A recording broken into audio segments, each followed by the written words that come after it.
The Nurse Theorists, Portraits of Excellence, Volume 2. In this edition, we feature Dr. Merle Mishel.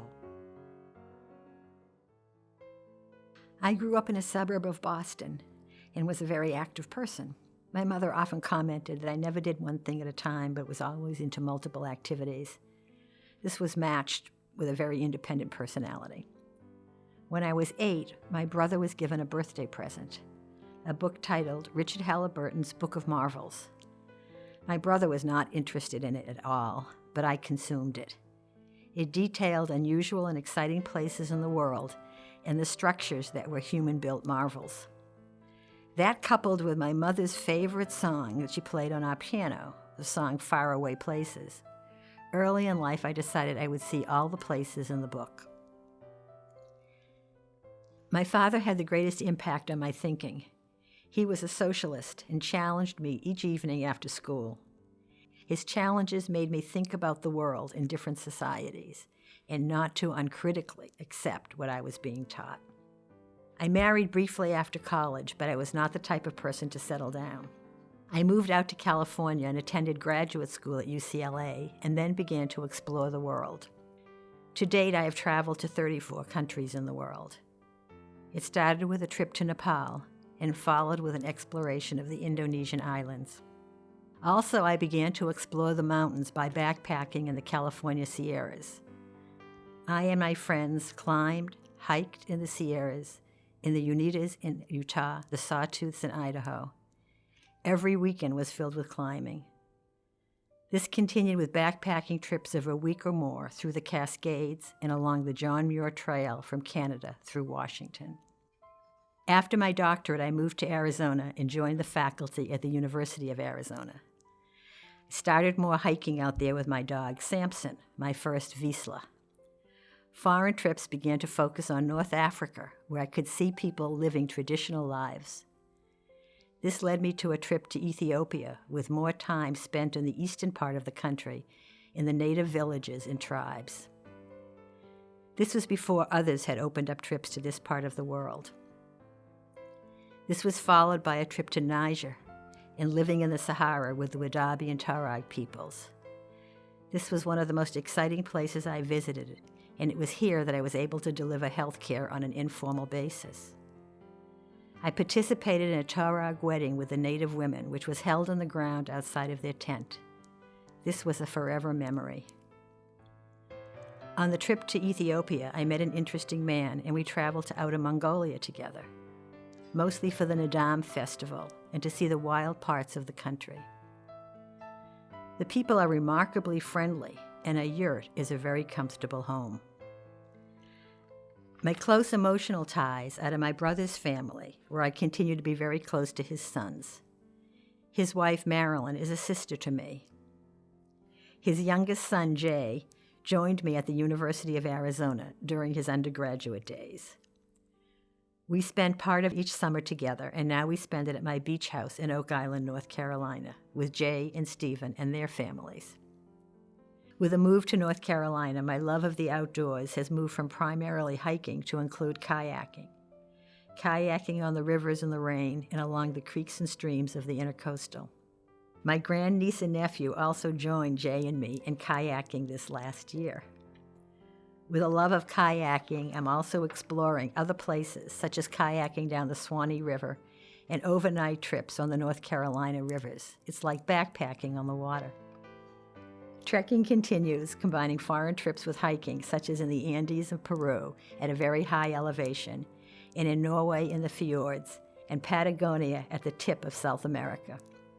Even though we got trapped in bad snowstorms in all countries. With new dogs, again Vizslas, I continue to backpack and hike in the North Carolina mountains. The dogs make great tent companions, and my friends love them as much as I do. I cannot leave out one of my favorite things, my gardens. I have 16 gardens of various sizes on my property, and a garden show yearly for over 300 varieties of plants, only perennials. These photos show the spring garden with a blooming Banksia rose, along with azaleas and a blooming Korea in another photo. Upon retirement, I plan to devote myself to become an expert in native plants. I've been a runner for 40 years and addicted to workouts in the gym for the same amount of time. My travels to see the wonders of the world have continued. With a trip to China years ago, and with more current invitations to present my theory and research, I have traveled to Japan, Korea, and Thailand. On these trips, I have extended them to visit Cambodia, India, Myanmar, and Laos. I consider myself a beginning Buddhist, and I am transfixed by the Buddhist temples of Asia. Dr. Martha Alligood met with Dr. Merle Mishel on North Carolina's Chapel Hill campus. Merle, I'm so glad to be here with you today at Chapel Hill and to talk with you about your theory of uncertainty. As we begin, I would like for you to talk to us a little bit about how you got started with this topic and how it's developed over the years. You know, a lot of people ask me that question. In fact, most of the students who contact me want to know that, the beginnings of that. It really got started when my father was dying of colon cancer. And I was living in California. And I went back to see him. And in those days, they didn't tell patients very much about what was happening with them. And he said to me that he wanted his ears cleaned. And I said, why do you want your ears cleaned? You know, I didn't say you have colon cancer, but I wondered why he did. And he said to me, I don't know what's happening to my body, but when they clean my ears, I can feel the difference from when they started and when they ended. And that solidified, believe it or not, the concept of uncertainty to me. It was because he couldn't figure out all the things that were happening to him. And he didn't know much about what to do about any of this. But I didn't call it uncertainty when I got started. I really dealt with it as ambiguity. And I got a contract from one of the publishing companies to write a book on ambiguity in illness. And I reviewed everything that had been done about it in psychology and other fields, even when they weren't talking about it in terms of illness. And I realized that I didn't know enough about it. And so I canceled the contract. And I went back for my doctorate. And when I was working on my doctorate, I said to my chair, I'd like to study, and at this time I talked about it as uncertainty. And he wasn't for this. It was a program in psychology, it was in social psychology, but he had worked in the health area, and he wasn't supportive of this. But one day he was out playing tennis, and one of the students came up to me and said, he was out playing tennis and he had some cardiac symptoms, and he's in a cardiac observation unit. So I went over to the hospital. I sat on the bed opposite from him, and I said, what do you think about uncertainty now? And he said, go for it. That's very interesting. And the beginnings of it really were my dissertation. I didn't really have a conceptualization of it, but the instrument development was my dissertation. And there was a conceptualization, but it was primarily based upon Richard Lazarus's work out of Berkeley, where he talked about uncertainty, but never really isolated it as a phenomena of concern. But I used that material in my dissertation, and then I started off interviewing patients in the VA hospital and other hospitals around there, and based upon their statements about uncertainty and what I used as the lead statement, I developed the items that then became the first form of the uncertainty scale. And then for my dissertation itself, for the testing, was to test that with 4 different clinical populations. That's really interesting. And that was your doctoral dissertation? That was my doctoral dissertation. And of course, the scale has gone through multiple revisions. But the theory didn't develop initially from that. For the first 3 years after I had my doctorate, I did a variety of descriptive studies. And I was trying to get a handle on really how uncertainty developed and what were the antecedents of uncertainty, and how could I begin to ferret those out. And so I selected populations that would give me some of that information. Like I did a qualitative study on people with lupus. I did another study with people with multiple sclerosis. I did another study with women with gynecological cancer. And I did 3 or 4 extramurally but community-funded studies to get a handle on what were some of these antecedents. And then I was working, Carrie Jo Braden, who's at University of Texas San Antonio, was one of my doctoral students at that time. And Carrie and I sat around the kitchen table and tried to identify what were the similarities in all of these people. And then I started looking at the antecedents, and that's how we really got most of these stimuli frame antecedents, the structure provider antecedents, and began to get a handle on how does uncertainty develop. And that was some of the early work, and then began kind of use some of Lazarus's pieces at the end of the first conceptual model, but not for the beginning. The beginning part is the part that I consider really the meat and potatoes part of the antecedents of uncertainty, and that's what was published for the first uncertainty theory.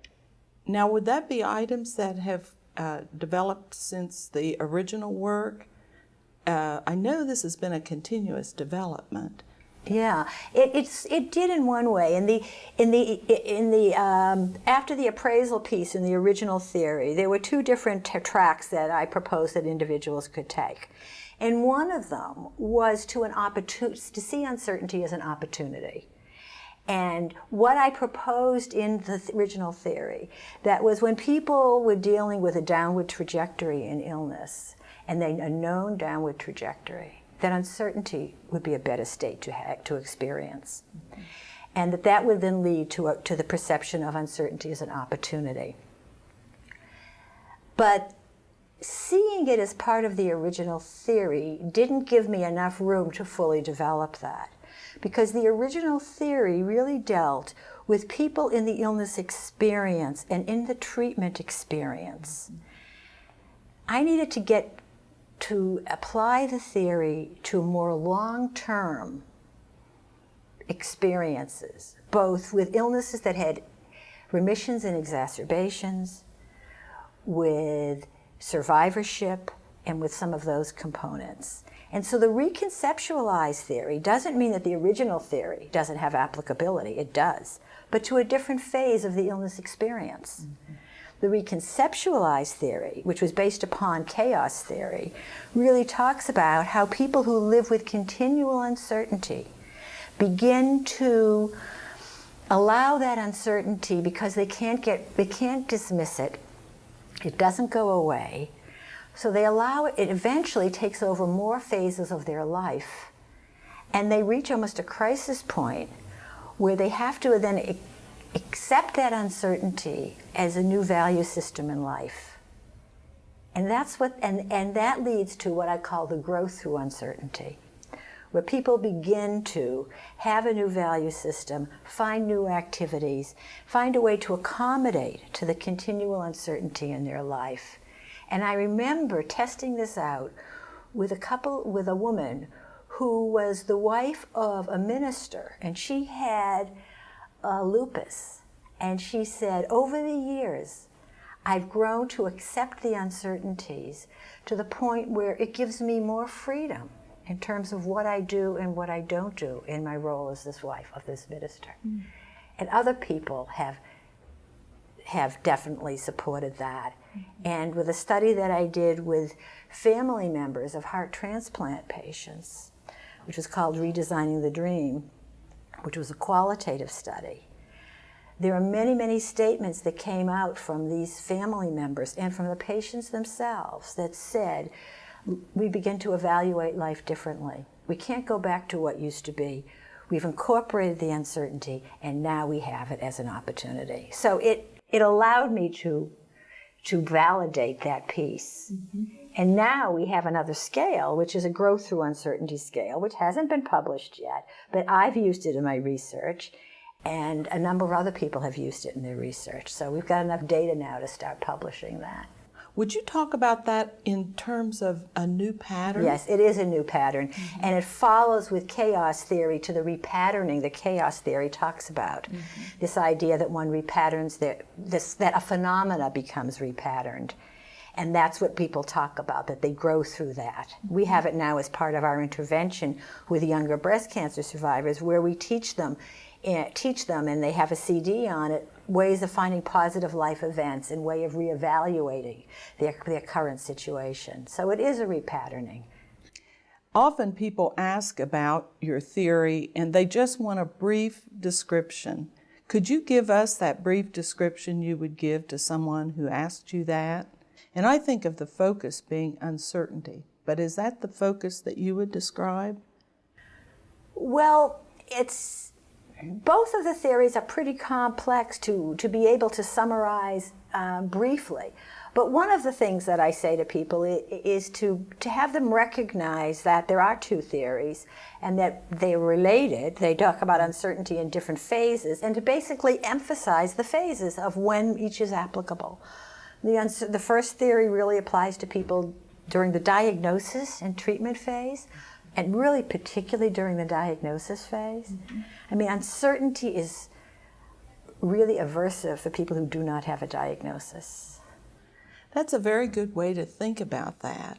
I think most nurses would be able to recognize those phases and see that in their practice. They do, and many of the people who contact me who are master students in nursing, many of them contact me because they have seen uncertainty in clinical practice. I mean, they've seen it with their patients, and particularly this whole piece of not having a diagnosis. And even then, the whole idea of reoccurrence of illness, again, is another thing where they see it. So I talk about the original theory in terms of focusing on people in the diagnosis and treatment phase, and then the second theory as being the uncertainty that people live with a chronic illness forever, and how they manage that uncertainty. That's really reducing it to its most simple, but it gives people at least a handle to see the differences between it. What do you consider the most important contribution you've made? Is it your work on uncertainty and illness? You've certainly made a major contribution in that area. Martha, that's a difficult question. I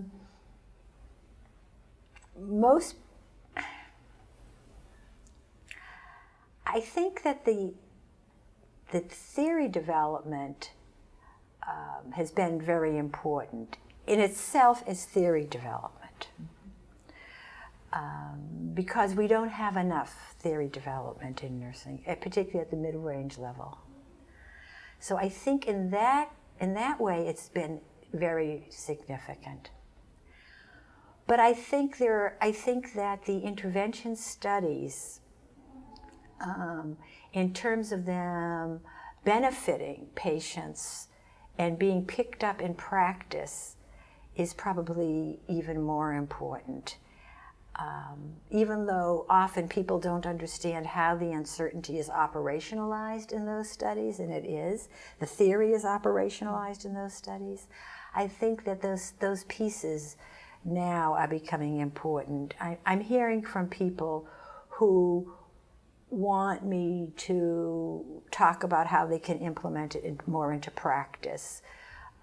There are opportunities here at Chapel Hill. We have a new Lance Armstrong Survivor Center where I'm going to be using some of the interventions that we've developed in a broader way within that scope for survivorship.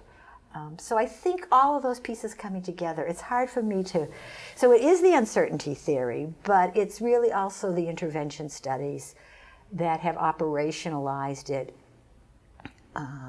so that people can have theory-based interventions and it can make a difference. And so people could use the interventions and apply those in practice and not necessarily understand all the theoretical piece behind that. I'm afraid that's true. But there are people who do appreciate the theory. There are multiple people who use the instrument. The instrument's been translated to 17 languages now. Mm-hmm. It's used all over the world on every continent. So the instrument has that makes people more interested in it, even though the instrument by itself may not be as significant. It makes people more interested in getting into the uncertainty work. And would you say it's interdisciplinary? Oh, it's very interdisciplinary, mm-hmm. Yes.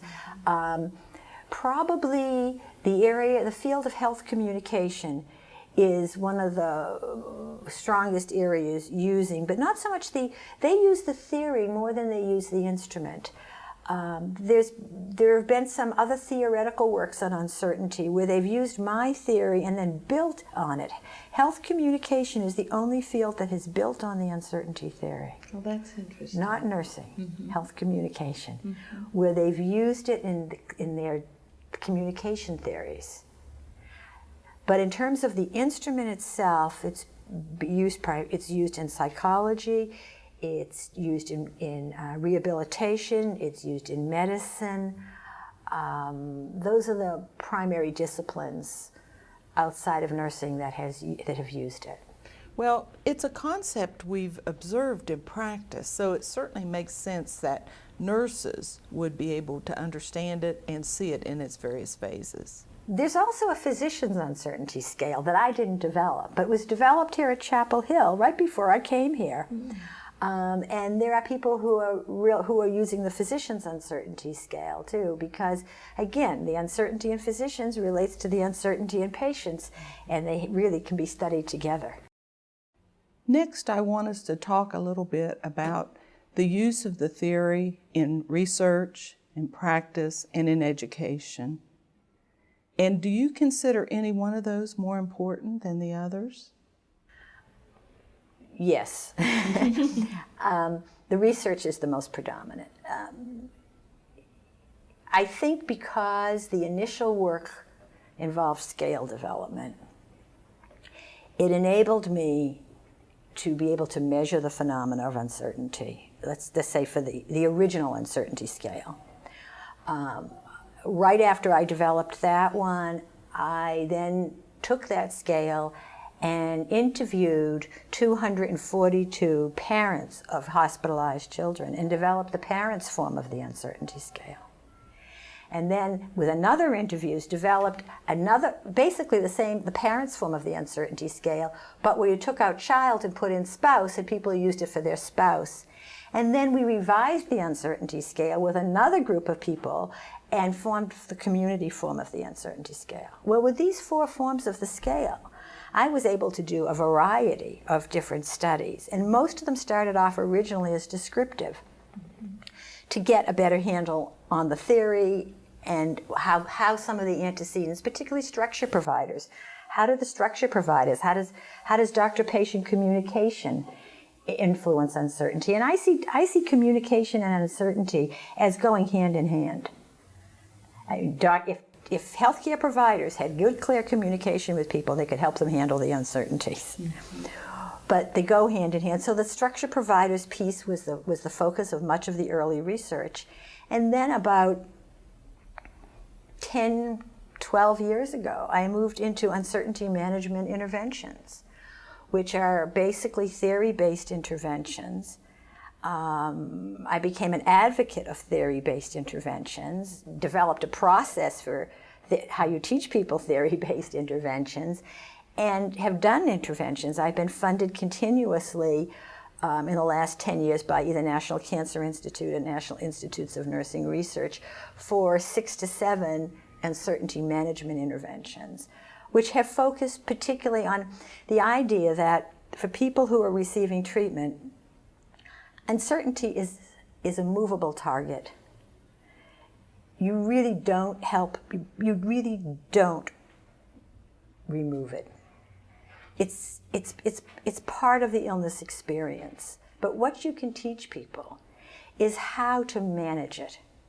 And we've come up with a variety of strategies and that we've used. And when we started off and we were focusing on interventions for people who were in treatment, both breast cancer patients and prostate cancer patients, we were able to teach them strategies to use to help to manage the uncertainty. We took them through an elaborate assessment phase so that we really were able to nail down where the uncertainty was, and then give them techniques to use to manage it. Sometimes it was, how to handle this doctor-patient communication.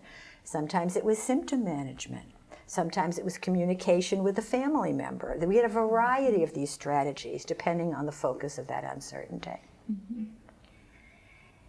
And then I moved into survivor studies.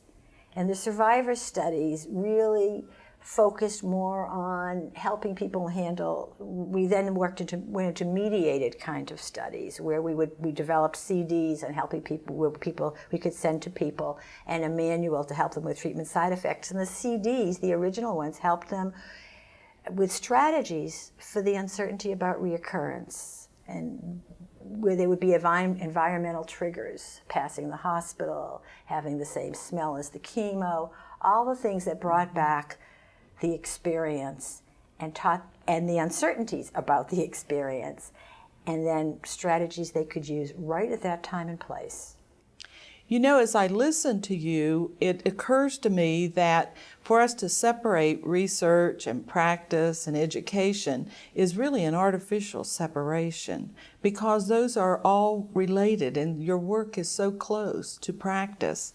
It's been used in education, and yet you've conducted research continuously from the beginning and developed your work. One of the things that's happened recently that I'm very, very pleased with is that when we finished our first survivor study, which was with older women who were long-term breast cancer survivors, and most of those articles are published in Psycho-Oncology and Journal of Behavioral Medicine, and to have a broader distribution than nursing. This intervention was then reviewed by this agency of NCI called Research Tested Interventions for Practice. And they picked this up. It's now available on a website, which hopefully we can provide to viewers of this interview, where they can click on that website. I just did this with someone the other day, sent them the website, and they can download all of the instruments, all of the intervention pieces, etc. So that's a dissemination tool that can be used it's for people in practice, for people across disciplines. It's not even it's not limited to nursing. It even goes broader than that. Say it again, where that was? It's Research Interventions for Practice, RTIP, is an agency that is at NIH. It's involved NCI, and it involves 2 or 3 other agencies at NIH, though not NINR. Mm-hmm. And they look for interventions that have been tested sufficiently and have significant results that they can then be made accessible. You turn it over to them. Mm-hmm. It took a year and a half of them evaluating all the materials. It goes to them, and then other people can access that website and download it and use it. Mm-hmm. So in terms of practice, I see that is one of the ways in which practice gets involved in that. Oh, yes. Mm-hmm. And there are other ways too. I mean, there are a number of people who are using the uncertainty concept, if not the theory, at least the concept, in practice. Mm-hmm. And it's being published, the work on uncertainty has been published in many of the clinical journals, so that it has been out there. Mm-hmm. I can't even identify all the journals it's been in, but it's definitely been out there to influence practice. So I think that kind of covers that. Mm-hmm. Mm-hmm. Is there anything else that you'd like to share with the viewers today? We've covered a lot of things, and is there something else that you would like to share? I know the viewers would be interested in hearing those things. Yes, there is. I have, one of them is a concern. I have a concern in nursing, and that is that we don't often, we don't use theories enough, that especially with the uncertainty work, where there's scales that you can use. People will take an instrument and they'll measure uncertainty and they'll look at its relationship with one or two variables, often not variables that are part of the theory. Once there's a scale to measure the concept, people seem to ignore the theories. Whereas in other disciplines, like psychology, if the theory is, if students learn a theory, they don't, and even if there's a scale to measure it, they would never use the scale without using the theory. And so I guess I would like to see people using the theory more, building on the theory, trying to see different ways in which it can apply. What places can it apply in?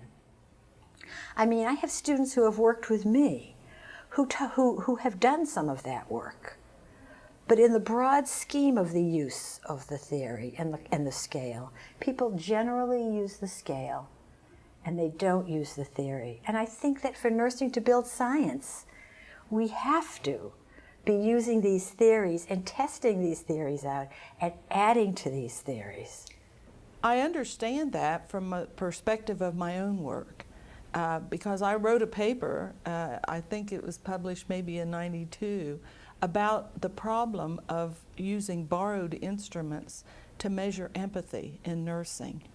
Many of those instruments were not developed looking at empathy and using empathy the way nurses do, and that was a problem. Well, one of the things is that people think that if you use a theory, or you're going to use a theory in research, that you have to use the whole theory, and you don't. You can use a piece of the theory and operationalize that into like an intervention or a way of handling, a way of reacting to patients, but you can use a piece of that. One does not have to test a whole elaborate theory. And I think we need to do a better job of teaching people that idea. Mm-hmm. I want to thank you for this opportunity today to talk with you. It's been so interesting, and I know the viewers are going to love getting to hear about uncertainty and illness in your own words, and to see you and hear about this exciting career you've had around this concept. It's been a joy to be here with you today. And thank you for this opportunity. I've enjoyed it. As I come to the end of my nursing career, I look forward to continuing my travels. The world is a wonderful place to see.